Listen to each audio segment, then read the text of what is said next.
mal. Em 2 anos do governo Dilma, nós tivemos vários ministros da articulação política.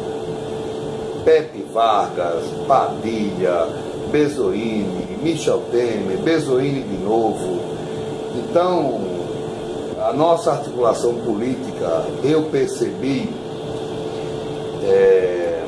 durante esses 40 dias em que fui convidado, que realmente ela era sofrível, sem nenhum ataque ao ministro Bezoini. Ele, evidentemente, se esforça muito, esforçou muito, mas nós só chegamos a esse ponto por conta da nossa articulação política. Ponto. Nesses 40 dias, ficou difícil de reverter, porque, por exemplo, as pessoas diziam: Silvio, eu ia abordar os deputados, eles diziam: eu não confio neste governo, então eu não vou votar, eu não confio nesse governo. Por quê?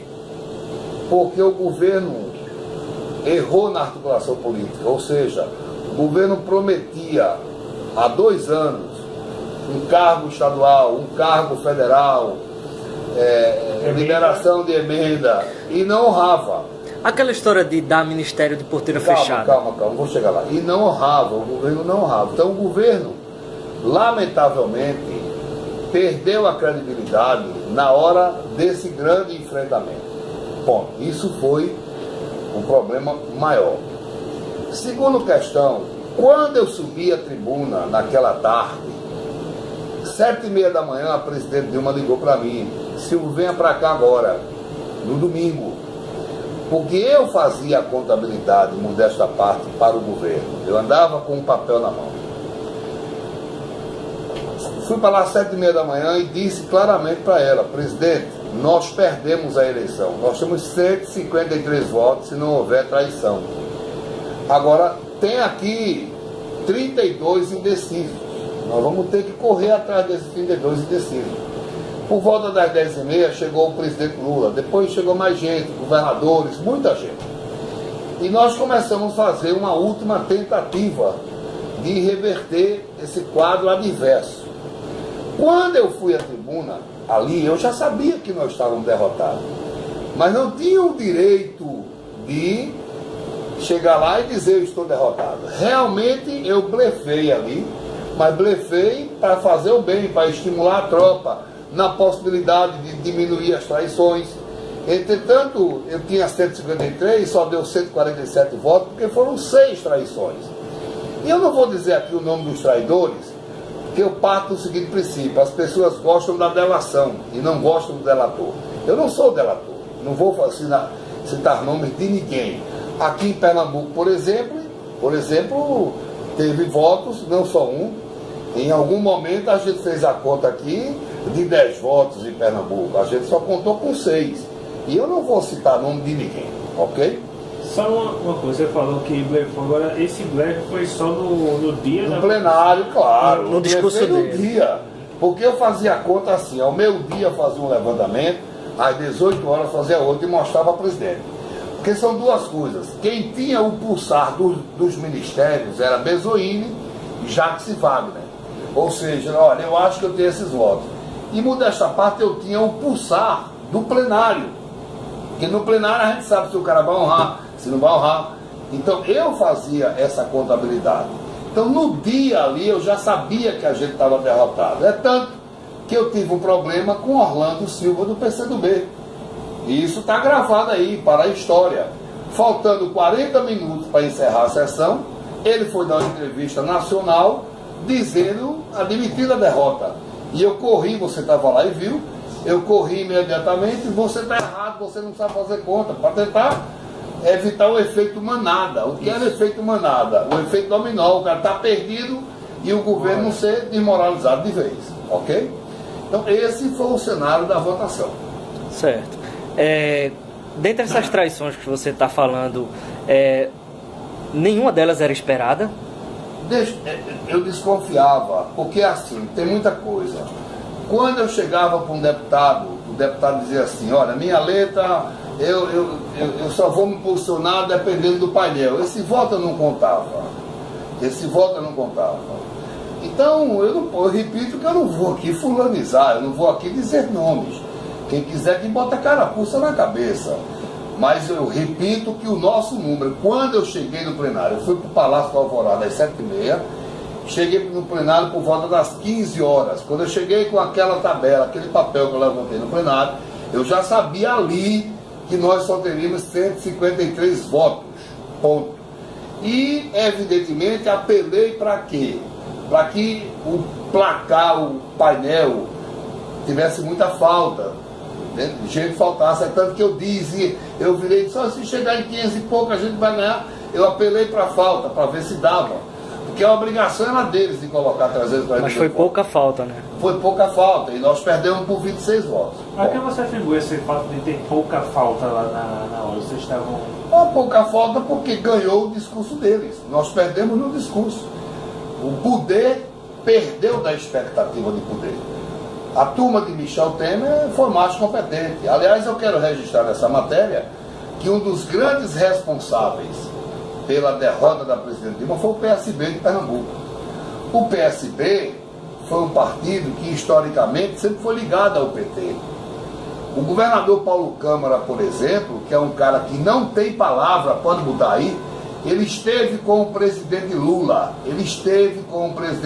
no hotel, conversando, e disse ao presidente Lula que não ia liberar os deputados federais para votar. Ele disse isso lá, ao presidente Lula, e ele não honrou isso.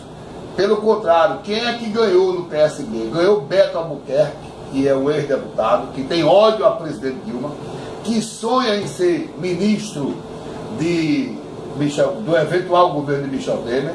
Então, o PSB de Pernambuco, na verdade, é um PSB que foi ingrato com o PT. Foi ingrato por quê? Porque, na verdade, eu repito, o maior governador da história de Pernambuco foi Luiz Inácio Lula da Silva. E Dilma continuou prestigiando Pernambuco. Tudo que aconteceu em Pernambuco, desde que o Eduardo assumiu, foi com o carimbo de Lula. Governadores do Nordeste, e eu não vou citar nomes aqui, no dia da eleição, lá a gente estava lá, não vou citar nomes, ficaram indignados com o comportamento do PSB e do governador Paulo Câmara. O ministro Fernando Bezerra Coelho, pasma, eu não acredito que o Fernando Bezerra Coelho vá votar a favor do impeachment no cenário. Mas como o filho dele, Fernando Bezerra Coelho, votou a favor do impeachment, o cara que é ex-ministro do governo Dilma, eu não acredito que ele vai votar. Então eu acho, sabe, que aqui em Pernambuco, ou esse pessoal não tem mais força no PSB nacional, ou esse pessoal é ingrato. Eu só tenho duas leituras. Ou eles são ingratos, ou eles não têm mais força na Executiva Nacional. Voltando um pouco... Por quê? Porque nós perdemos por 26 votos. Eles têm 36 deputados. Se eles têm fechado questão, continuado atuando onde eles sempre atuaram, que foi junto com o PCdoB, com o PT, com o PDT, esse sempre foi o campo desse pessoal. A presidente Dilma não teria sofrido impeachment. E outra coisa, esse já é o julgamento mais injusto da história. Sabe por que é o julgamento mais injusto da história? Porque o TCU, ele é um órgão auxiliar do Congresso Nacional. Quem derrota ou aprova a conta é o Congresso Nacional. Nós sequer votamos essa conta. Isso foi um julgamento fruto do ódio, da vingança desse bandido, desse ladrão chamado Eduardo Cunha. Ele se retirou lá na hora que o senhor foi. Porque ele não tem coragem de me enfrentar. Ele é um bandido, ladrão que vai preso, vai fazer uma das maiores delações premiadas do mundo. Ele vai preso ou vai ser blindado? Porque parece também que o pessoal está tentando... Essa oposição que eu repito, 95% dessa oposição brasileira não tem moral para agredir a presidente Dilma. 95% não tem moral. Essa oposição fez um acordo sim com o Eduardo Cunha para salvar Eduardo Cunha no Conselho de Ética. E vai conseguir? Eu espero que não. Nós vamos lutar e esperamos que a imprensa nacional, a imprensa estadual, toda a imprensa brasileira vá para cima. Estou querendo que ele seja anistiado. Eu espero. Quando eu vejo o Omar Serrado, um cara que eu tinha em boa conta, um deputado do PMDB do Paraná, falar em anistia para Eduardo Cunha, isso é uma afronta ao Brasil. Então, para você ver o nível de negociação que esses golpistas fizeram. Então, eu usei no meu discurso que isso não foi um impedimento. Eles armaram para fazer um seguro cadeia para Eduardo Cunha. Essa é a questão. Voltando um pouco à história da conversa que você teve com Dilma e Lula no dia da votação. Como é que eles estavam? Como é que a presidente Dilma estava? Como é que Lula estava? Eu conversei nesses 40 dias, quase todos os dias, com o presidente Lula e a presidente Dilma. Mas eu não divulgo conversa com o ex-presidente nem com o presidente. Desculpa aí a delicadeza, mas eu não vou divulgar. Agora, a presidente Dilma é uma mulher firme, uma mulher honrada, uma mulher forte. Todas as vezes que eu conversei com a presidente, ela sempre esteve muito forte. Ela é uma pessoa forte. Uma pessoa que foi torturada com 18 anos e não dedurou ninguém. Imagina se ela não aguenta a pressão desse golpista. Com relação à questão dos ministérios, são 9 cadeiras vagas já, depois dessa de hoje do Eduardo Braga, né? Como é que está a reação do governo e as articulações em torno dessa debandada aí? Deixa eu te falar, isso foi outra injustiça. Eu lembro que as 3 revistas semanais fizeram uma matéria dizendo que a presidente Dilma tinha estabelecido um balcão de negócio. É um negócio interessante. Nós estamos no governo e nós não temos o direito de repactuar. Ora, se o PMDB rompeu, ou parte do PMDB, nós estávamos repactuando com o partido. A imprensa pau na gente. Agora, Michel Temer teve o direito de usar o Jaburu como comitê. Ele usou o Jaburu como comitê eleitoral. Não houve uma denúncia da imprensa. Ele negociou o ministério, ele negociou empresas, ele negociou Petrobras, Furna, Banco do Brasil, Caixa Econômica, e não saiu uma nota na imprensa. Na verdade, Dilma foi vítima de um golpe orquestrado por 95% da imprensa nacional. Você falou aí de negociação da Petrobras, existem nomes já para essas... Eu não sei, aí eu não sei, até porque eu quero distância de Michel Temer. Estou com nojo de Michel Temer, um golpista. Jamais um constitucionalista poderia ter o posicionamento que ele teve. Ele não tem voto. Da última vez que ele foi candidato de São Paulo, teve 60 mil votos. Eu estou com nojo. Era um cara que várias vezes eu tomava vinho com ele. Eu sou amigo de Zé Aníbal do PSDB, e Zé Aníbal cria ovelha. De vez em quando levava umas ovelhas para Brasília, se juntava eu, Zé Aníbal, Mito Teixeira, o dono do Piantelli e Henrique Eduardo Alves, e a gente ia conversar e tal. E eu sempre participei disso, mas fiquei com nojo do Michel Temer, e se eventualmente ele virar presidente, vou fazer uma oposição ao governo dele. Você está falando muito no passado, Dilma foi vítima de um golpe, foi, não sei o quê. Você não vê mais condição de reverter isso no Senado? Eu não vou dar uma opinião sobre o Senado, mas eu sou muito realista. Eu acho que esse jogo está jogado. Porque no Senado, no primeiro momento, ela precisa de 41 votos. Nós não temos. Na minha conta, vai para lá e vai para cá, a gente não tem esse voto. Agora, no Senado, quem tem que tocar, eu acho que é Armando Monteiro, Humberto Costa. São os 2 senadores de Pernambuco que vão, com certeza, ajudar muito a presidente Dilma. Mas eu não tenho muita esperança no Senado. Você teve uma reunião com o ministro Armando Monteiro? Tem alguma novidade?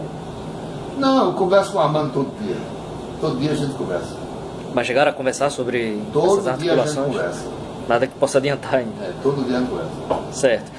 Com relação ao Senado ainda, assim, a projeção, o senhor fez os cálculos lá, no Senado você não tem um cálculo... Mas eu gostaria de não divulgar. Eu estou vendo que no Senado o mar não está favorável a gente.